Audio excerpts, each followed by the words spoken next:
नमस्कार दोस्तों, बहुत बहुत स्वागत है आपका एडुस्टा बाय अश्वनी में। और आज की इस वीडियो में हम पढ़ने वाले हैं कन्वेक्शनल करंट थ्योरी के बारे में, जो कि आर्थर होम्स ने 1928 में दिया था। इस थ्योरी में इन्होंने बताया कि मिड ओशियानिक रिज कैसे बनता है, ट्रेंच का फॉर्मेशन कैसे होता है, कंटिनेंटल प्लेट जो है इनका मूवमेंट कैसे होता है, अप वेलिंग डाउन वेलिंग ये कौन कौन सी फोर्स है। इन्हीं सब चीजों के बारे में हम इस थ्योरी में देखने वाले हैं। तो बिना स्किप किए इस वीडियो को बिल्कुल अच्छे से देखना। इस थ्योरी के जितने भी क्वेश्चन आपको एग्जाम में मिलेंगे आप उन सबको बहुत अच्छे से करके आओगे बिना स्किप किए। तो चलिए, बिना कोई टाइम वेस्ट किए जल्दी से अपनी वीडियो को शुरू करते हैं। अब देखो, अगर हम बात करें इंट्रो की कि कन्वेंशनल थ्योरी में क्या कहा था, तो एक तरह से सबसे पहले समझ लो कि ये साइंटिफिक मैकेनिज्म के थ्रू इन्होंने एक्सप्लेन करने की कोशिश की कि कैसे मेंटल में कौन कौन सी चीजें हीट होके ऊपर उठती हैं और फिर कैसे प्लेट का मूवमेंट होता है। आगे चल के यही थ्योरी प्लेट टेक्टोनिक थ्योरी के लिए एक बेस फाउंडेशन क्रिएट करती है, जिसमें और फर्दर डेवलप होके सारी चीजों को बहुत अच्छे से प्लेट टेक्टोनिक थ्योरी में समझाया गया है। अब देखो, जरा सा आर्थर होम्स के बारे में समझ लो क्या है और कौन है ये। तो इनका पूरा नाम आर्थर लेस्ली होम्स था, जो लंदन के इंग्लैंड में पैदा हुए थे 1890 में। जियोलॉजिस्ट और जियोफिजिस्ट थे ये। ठीक है। इन्होंने कन्वेंशनल करंट थ्योरी जो कि 1928 में दिया था, उसकी वजह से ये बहुत जाने माने जाते हैं और बहुत फेमस हैं। इसमें साइंटिफिक मैकेनिज्म के थ्रू इन्होंने कंटिनेंट का मूवमेंट बताया। ठीक है। जो कि अर्लियर थ्योरीज में नहीं बता पाए थे वेगनर। फिर यही थ्योरी प्लेट टेक्टोनिक के लिए आगे बेस बनती है, जिसमें इन्होंने कोर का कंसेप्ट दिया। ठीक है। मेंटल क्रस्ट, कैसे मैग्मा ऊपर जाता है, तो इन सब चीजों को बताया। अब देखो जरा सा इस फिगर में, यहाँ पे आपको ऊपर की तरफ जाते हुए कुछ एरोज दिखेंगे, फिर नीचे की तरफ आते हुए कुछ आपको ब्लू एरोज दिखेंगे। तो ये क्या है, कैसे हैं? अब थोड़ा सा डेफिनेशन के थ्रू समझने की कोशिश करो। कह रहे हैं कि जो कन्वेंशनल करंट है ना, एक तरह का सर्कुलर मूवमेंट है। ठीक है। किसका? हॉट और कोल्ड मटेरियल का। इसमें हॉट मटेरियल भी है और कोल्ड मटेरियल भी है। जब हॉट मटेरियल होगी तो ये ऊपर की तरफ उठेगी। ठीक है। तो ऊपर जो भी सरफेस होगा, अब मान लो यहाँ ओशन है, अगर ऊपर उठेगा तो यहाँ हो सकता है रिज बना दे। या फिर अगर कोई नॉर्मल प्लेन है, तो हो सकता है वो माउंटेन के अंदर उठे फिर मैग्मा वैग्मा बनाए। वॉल्केनो, उसको हम वॉल्केनो बोलेंगे ऊपर जब ऐसे आएगा तो कंटिनेंट पे। और जब ओशन के बीच में आया तो हम उसको रिज बोल देते हैं। फिर यही देखो, ऊपर जाके सरफेस पे ठंडा हो जाता है। अब ठंडा होके क्या होगा, धीरे धीरे सिंक करेगा, सिंक करके नीचे की तरफ बैठेगा। और जब बैठेगा नीचे, अगर कंटिनेंटल पे बैठा तो उसके आसपास की जो जमीन होगी, जो क्रस्ट होगा, वो नीचे की तरफ सिंक हो जाएगा। या फिर ओशियानिक में अगर यही हुआ तो हम उसको ट्रेंच बोल देते हैं, यानी कि खाई बोल देते हैं। अब इसमें राइज और सिंक, ये दो चीजें आपको समझ में आ गई। कन्वेक्शनल करंट क्या होता है वो समझ में आ गई। तो थोड़ा सा की टर्म है, ये आप ध्यान रखोगे। जैसे कि कन्वेक्शन मतलब क्या होता है, जब फ्लूइड के थ्रू हीट का ट्रांसफर होता है तो उसको हम बोलते हैं कन्वेक्शन।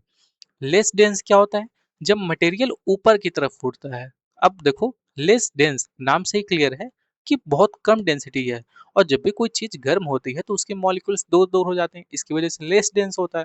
फिर वही कह रहा है मोर डेंस, यानी कि मटेरियल सिंक होके नीचे आ रहा है, भारी है वो। अगर भारी है, कोल्ड है, तो उसके मटेरियल बिल्कुल डेंस हो जाएंगे, बिल्कुल पास पास में हो जाएंगे, इसी की वजह से वो भारी हुआ और नीचे सिंक करने लगा। फिर कन्वेक्शनल करंट, इसके टर्म का क्या मतलब होता है? इसका मतलब होता है सर्कुलर मूवमेंट। आप देखोगे कि यहाँ पहले हॉट बन के ऊपर जा रहा है, फिर कोल्ड होके नीचे आ रहा है, तो एक तरह से ऐसे ही साइकिल चलती रह रही है। और इसीलिए इसको बोलते हैं कन्वेक्शनल करंट।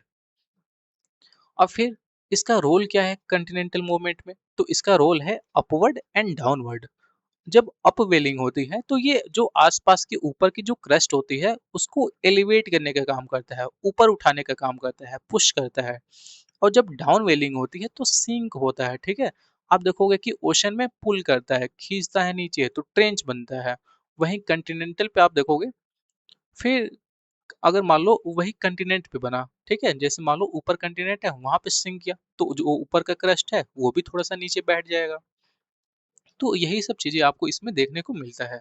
और फिर इसी की वजह से जैसे ऊपर उठा कंटिनेंट पे तो प्लेट थोड़ी बहुत मूव होगी, फिर नीचे जाएगा तो भी यहाँ पे कुछ ना कुछ हलचल होगा। तो ये सब आपको रिजल्ट देखने को मिलेगा इससे। अब देखो, अगर आपने अभी तक मेरे चैनल को सब्सक्राइब नहीं किया है तो सब्सक्राइब कर लेना, क्योंकि इस चैनल पे ज्योग्राफी से रिलेटेड या फिर बाकी भी अदर सब्जेक्ट से रिलेटेड ऐसे ही वीडियोस आपको देखने को मिलेगी। तो प्लीज सब्सक्राइब करना ना भूलना। चलो अब आगे देखते हैं। अब इसका रिलेशनशिप क्या है प्लेट टेक्टोनिक के साथ, तो उसको समझ लो। जो कन्वेक्शनल करंट है, यह एक तरह का इंजन की तरह काम करता है, ठीक है? सर्कुलेट कराने का काम करता है, बिल्कुल मेंटल में जैसे इंजन होता है ना, कोई भी चीज़ मूवमेंट कराने का काम करता है, तो इसका भी काम वही है। इसमें अपवेलिंग करंट जिससे मिड ओशियनिक रिज देखने को मिलता है, फिर डाउनवेलिंग करंट जिससे ट्रेंच देखने को मिलता है। तो इस तरह की चीजें हमें देखने को मिलती है। प्लेट के अंदर कई तरह की टाइप्स की बाउंड्री भी होती है, जैसे डाइवर्जेंट प्लेट हो गया, ठीक है, जो आपका देखोगे कि स्ट्राइक स्लिप की तरह मूवमेंट करता है।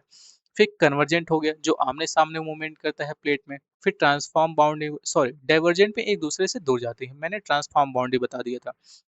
इसमें स्लाइड पास्ट करती है, ठीक है। तो इसी तरह की प्लेट मूवमेंट भी इन्होंने बताया। फिर और क्या है, अब देखो कोई भी थ्योरी होती है ना, तो उसके कुछ सपोर्टिंग एविडेंस भी होते हैं। अब भाई मैं थ्योरी दे रहा हूँ, इसको प्रूफ कर रहा हूँ, तो हवा हवा में तो कोई बात करूंगा नहीं। तो इसीलिए इन्होंने क्या क्या एविडेंस दिया उसको जरा देख लो। सबसे पहले डिस्ट्रीब्यूशन ऑफ वोल्केनो बताया, ठीक है। इन्होंने कहा कि कैसे मिड ओशियनिक रिज में आप देखोगे बहुत से वोल्केनो है, क्योंकि वहां की प्लेट क्या है, डाइवर्जेंट फॉर्म में है, और जो नीचे से हॉट मोल्टेन मैग्मा आ रहा है, इसी की वजह से ऊपर आके यहाँ पे जमा हो जा रहा है, और जिसकी वजह से ये सी फ्लोर हो रहा है। अब देखो दूसरा क्या है, सी फ्लोर स्प्रेडिंग। इस वाले फिगर को जरा देखो यहाँ पे, एक प्लेट ये हो गया, एक प्लेट ये हो गया, नीचे से मैग्मा आया, यहाँ डिपॉजिट हो गया, तो थोड़ा सा ये प्लेट इधर खिसक जाएगी और इधर खिसक जाएगी। फिर मैग्मा आएगा कुछ बाद, फिर थोड़ा सा और खिसकेगी और खिसकेगी। तो ये जो फ्लोर है ना सी का अंदर, ये स्प्रेड हो रहा है, फैल रहा है, बढ़ रहा है। तो एक एविडेंस ये हो गया। फिर वही वेगनर वाला कंसेप्ट, जिक्सा फिट वाला, इन्होंने कहा कि पहले कॉन्टिनेंट एक साथ जुड़े हुए थे, जिसमें इन्होंने साउथ अमेरिका और अफ्रीका को जोड़ के दिखाया। फिर फॉसिल एविडेंस जो वेगनर दिए थे, जैसे मेसोसॉरस हो गया, ग्लोसोपैरेटिस हो गया, ये कुछ फॉसिल एविडेंस इन्होंने दिया। फिर कंटिन्यूटी ऑफ रॉक स्ट्रेटा बताया, जैसे एप्लेशियन माउंटेन हो गया, फिर कैलेडोनियन माउंटेन हो गया।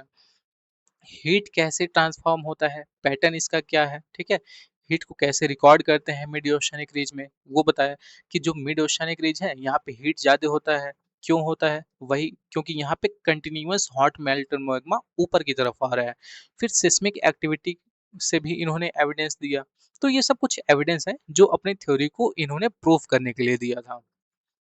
फिर इसके बाद इस थ्योरी की कुछ लिमिटेशन भी है, कुछ क्रिटिसिज्म भी हमें देखने को मिलता है, जैसा कि हर थ्योरी में होता है, क्योंकि आगे चल के और से रिसर्च होते हैं तो वो थ्योरी थोड़ी सी डल हो जाती है, या फिर कहें तो उस समय के हिसाब से रिलेवेंट नहीं मानी जाती है। तो इसीलिए कुछ क्रिटिसिज्म है। अब कौन कौन से क्रिटिसिज्म है, सबसे पहला है इनसफिशिएंट ड्राइविंग फोर्स। देखो ये सबसे बड़ा इस थ्योरी का क्रिटिसिज्म माना जाता है, और अल्फ्रेड की थ्योरी का भी ये सबसे बड़ा क्रिटिसिज्म था, कि जो भी फोर्स इन लोगों ने बताया ना, वो इतना सफिशिएंट नहीं था कि इतने भारी भरकम प्लेट को मूवमेंट इतना अच्छे से करा पाए, या फिर इतने लॉन्ग टर्म में करा पाए। दूसरा है कि कंटिनेंट में रिजिडिटी भी होती है, ठीक है, इन्होंने वो नहीं बताया। फिर थर्ड है, कुड नॉट एक्सप्लेन डायरेक्शन, इन्होंने डायरेक्शन नहीं बताया कि भाई करंट नीचे से ऊपर, ये हॉट मोल्टेन मैग्मा नीचे से ऊपर आ रहा है, तो जो हमारी ऊपर की प्लेट है ये किस डायरेक्शन में मूव होगी, डाइवर्जेंट होगी, कन्वर्जेंट होगी, ठीक है, ट्रांसफॉर्म होगी, कैसा मूवमेंट होगा, तो ये नहीं बता पाए।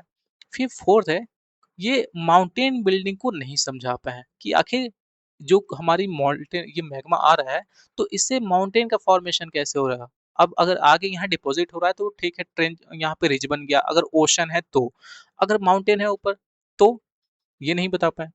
फिर फिफ्थ है, इसमें कोई टाइम का बाउंडेशन नहीं था, कब होगा, कितने साल में होगा, करोड़ साल, हजार साल, कितना लगेगा, तो ये भी नहीं समझा पाया कि हाँ भाई कुछ ऐसा हो सकता है कि 100-200 साल में एक बार हो सकता है, या फिर 2-4 हजार साल में एक बार हो सकता है। तो कोई टाइम स्केल नहीं बताया, कोई टाइम का बाउंडेशन नहीं है इस थ्योरी में। फिर सिक्स है कि इन्होंने प्लेट बाउंड्रीज को ना क्लेरिफाई नहीं कर पाया है। जैसे आप देखोगे कि आज के समय में जस्ट गूगल करना तो आपको मैप दिख जाएगा प्लेट बाउंड्रीज का। आप देखोगे कि जो प्लेट की बाउंड्रीज है ना, ये ओशन में भी जाती है आपकी, जैसे इंडियन प्लेट हो गया, तो वो अरेबियन सी और थोड़ा बहुत इंडियन ओशन इसमें भी गया हुआ है, तो ये उसको नहीं बता पाए। जब ये उसको नहीं बता पाए तो कैसे हम मान लें कि दो प्लेट के बीच में ही हमेशा मैग्मा ऊपर आता है। हो सकता है बिल्कुल एक प्लेट के बीचों बीच भी मैग्मा आ जाए, तो वो जानना बहुत जरूरी था, जो कि ये नहीं बता पाए। फिर इसके बाद देखो क्या सिग्निफिकेंस है मॉडर्न जियोलॉजी में आजकल इस थ्योरी का। तो सबसे पहले तो ये उस समय आके इस तरह का सोच डेवलप किए और इस तरह की थ्योरी दी, यही बहुत बड़ी बात है कि उस तरह का आइडिया लाना जो कि आज के समय में हम देखने को मिलता है। वही है कि पियोनियरिंग आइडिया है, टेक्टोनिक प्लेट्स में ये फाउंडेशन बनता है, आगे चल के और रिसर्च होता है, रिसर्च को प्रमोट करते हैं, ठीक है। फिर ये हेल्प करता है अर्थ के डायनेमिक नेचर को समझने में, ठीक है, कि कैसे कैसे अलग अलग चीजों पे अलग अलग तरह की चीजें फॉर्मेशन हुआ है। तो आखिर कैसे हुआ, कैसे आप देखोगे कि अलग अलग चीजों पे कभी कभी ना सेम टाइप की फॉर्मेशन हो गया, फॉसिल हो गया, ठीक है, टोपोग्राफी हो गई, आखिर ये सब चीजें कैसे देखने को मिली। तो इस तरह की चीजों को समझने में ये थ्योरी हेल्प करती है। फिर कुछ मेजर लैंडफॉर्म बताते हैं, जैसे rift valley, volcanoes, ocean basin. फिर सिक्स है हिस्टोरिकल इम्पोर्टेंस। हिस्टोरिकल इम्पोर्टेंस इसलिए भी क्योंकि वेगनर के जस्ट बाद ये थ्योरी आती है, और जो वेगनर नहीं समझा पाया था उसको इन्होंने समझाने की कोशिश किया, और वो भी उस समय समझाने की कोशिश किया। तो इसीलिए आज के समय में भी ये थ्योरी इम्पोर्टेंट मानी जाती है। अब देखो, अगर हम बात करें कि नेट जीआरएफ पे फोकस करके क्या-क्या बातों को ध्यान रखना, तो उससे पहले हम थोड़ा-सा इस थ्योरी की समरी समझ लेते हैं। इस थ्योरी की समरी ये है कि आर्थर होम्स ने 1928 में एक थ्योरी दिया, जिसको हम कन्वेक्शनल करंट के नाम से जानते हैं। ये क्या होता है? ऊपर जैसे मान लो यहाँ क्रस्ट है, और नीचे मेंटल में 200 किलोमीटर तक एस्थेनोस्फेयर की लेयर पाई जाती है। वहीं से जो रेडियो एक्टिव एलिमेंट इधर-उधर हैं, वो रिएक्ट करके हीट जनरेट करते हैं, और जो कि ऊपर उठ के जाती है, और फिर प्लेट का मूवमेंट कराती है, ठीक है? बस यही कहा गया है। अगर हॉट मैग्मा ऊपर जाएगा तो अपवेलिंग बोलेंगे, टोपोग्राफिक फॉर्मेशन होगा। अगर वो ठंडा होके फिर नीचे आएगा तो उसको सिंक बोलेंगे, डाउनवेलिंग मूवमेंट बोलेंगे। 2 तरह का मूवमेंट इन्होंने बताया, ठीक है? अब देखो, कुछ चीजें आपको ध्यान में रखना है ऑब्जेक्टिव टाइप के। जैसे थिंकर कौन थे? Arthur Holmes. कब दिए थे? ईयर कौन सा था? 1928। कोर आइडिया क्या था? कन्वेक्शनल करंट, जो कि मेंटल में होता है। फिर कौन कौन सी फोर्स? हीट बताए थे, जो कि कोर से निकल के आपका मेंटल में डेवलप होता है। अपवेलिंग, डाउनवेलिंग, दो फोर्स हो गए। फिर continental drift, sea floor spreading, plate boundary, इन सब चीजों को इन्होंने एक्सप्लेन किया था अपने थ्योरी में। एविडेंस के तौर पे क्या दिए थे? वोल्केनो, फिर फॉसिल फ्यूल, सी फ्लोर स्प्रेडिंग, ठीक है, रॉक स्ट्रेटा, ये सब कुछ अपने एविडेंस दिए थे। कुछ लिमिटेशंस भी है, जस्ट जस्ट मैंने पीछे आपको बताया। तो यही सब इस थ्योरी में है। आई होप कि आपको यह थ्योरी समझ में आई होगी। जो चीजें समझ में आई है वो तो अच्छी बात है, जो चीजें समझ में नहीं आई है वो आप मुझसे कमेंट बॉक्स में पूछ सकते हो, मैं आपका आंसर जरूर करूंगा। या फिर जो चीजें आपको मुझे सजेस्ट करना है वो भी आप मुझे सजेस्ट कर देना कमेंट बॉक्स में, मैं कमेंट पढ़ लूंगा। तो बस मिलते हैं बहुत जल्द एक और नए वीडियो में। तब तक के लिए जय हिंद।